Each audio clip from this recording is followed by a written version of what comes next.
our next guest, they co-authored the book called Crowdfunding Investing for Dummies. And I'd like to welcome to the show Jason Best and Sherwood Nice. Welcome to the George Jarkesy Show. Interestingly enough, tell us a little bit about the book, Crowdfunding Investing for Dummies.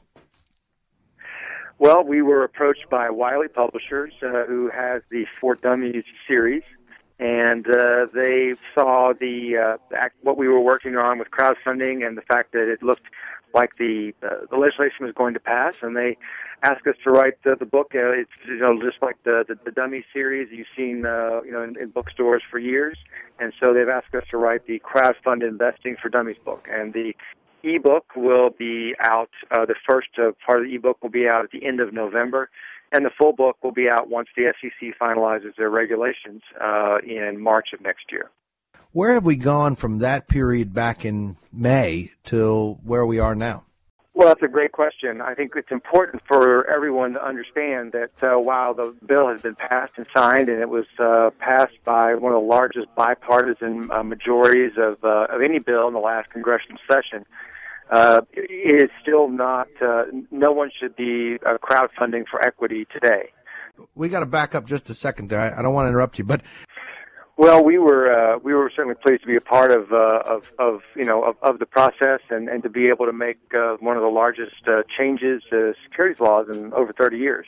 Really trying to address the issues of creating opportunities for small businesses and entrepreneurs to get access to capital.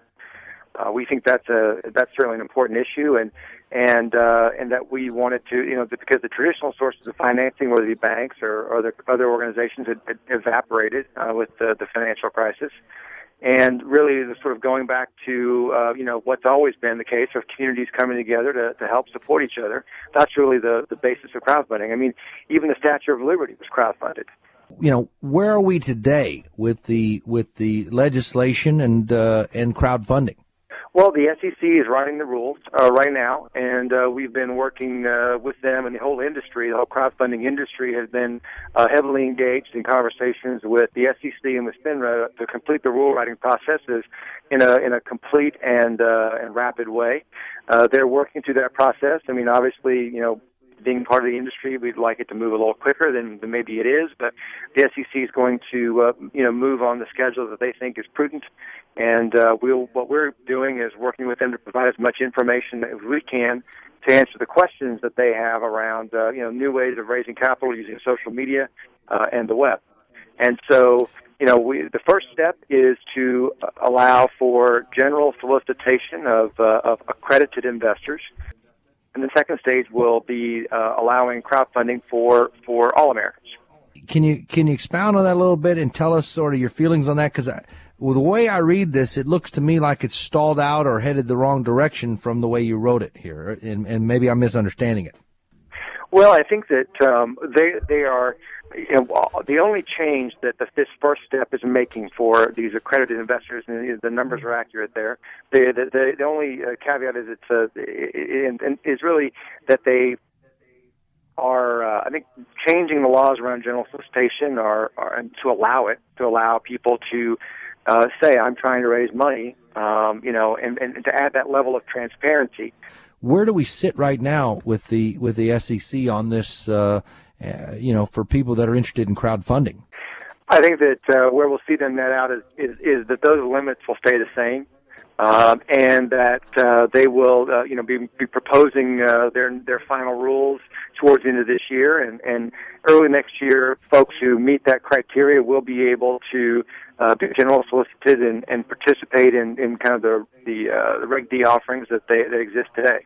There was conversation that had begun among a lot of commentators about the fact of how will investors be certified that they make a certain amount of money so that they can qualify as accredited status or some other status. Because, as you know, the law says that based on how much you make a year is how much you can put into crowdfunding companies.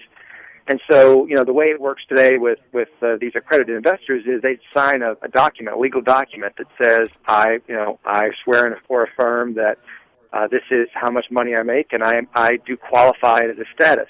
They call it certification. And our point with the article we were trying to make is that any other model than that would break the system, because there's just no way that Americans are going to put their W-2s into some system like this.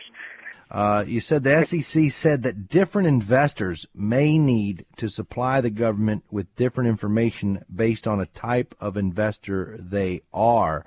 Yeah, I mean, I think what they're putting it out there that they want to consider how they're going to double check that people make the amount of money that they say they do, because for people, people can invest different amounts of money based on how much money they make, and so what we're saying is if you make it too complicated, then it breaks the system. Just like anything, if there's too much government regulation, it kills the market. I think for folks who, like most Americans who make less than that and have less net worth than that, then they will also have some sort of certification process that says, I make in this range of income, or I have this range of assets. The companies who want to use crowdfunding will need to submit balance sheets and income statements and all those kind of financial documents that you'd want to be able to review if you were going to invest in a company. I think that from an investor perspective, that it would be, that people are taking at their word, that they understand that crowdfunding and making investments in small private companies is a high-risk investment.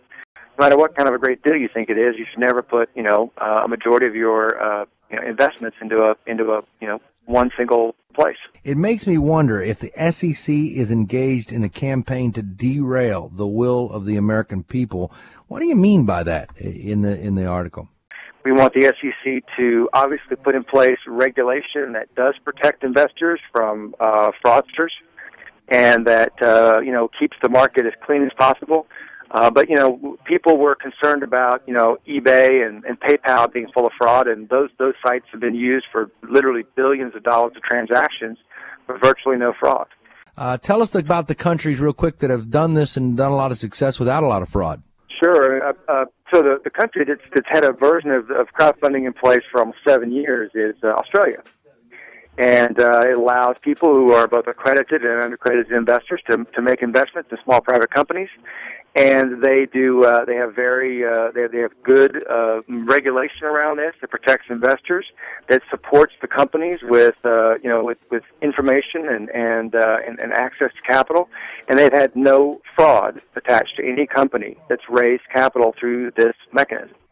And it's got a 7-year track record. The other data point that's really interesting is, instead of in the U.S., 50% of small businesses fail within the first 5 years of business.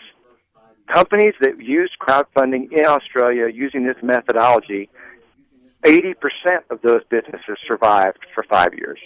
When you can turn customers into investors, then they become marketers for your brand. Well, listen, thank you so much for being on the show, and we want to have you back. Keep us apprised of what's going on with crowdfunding.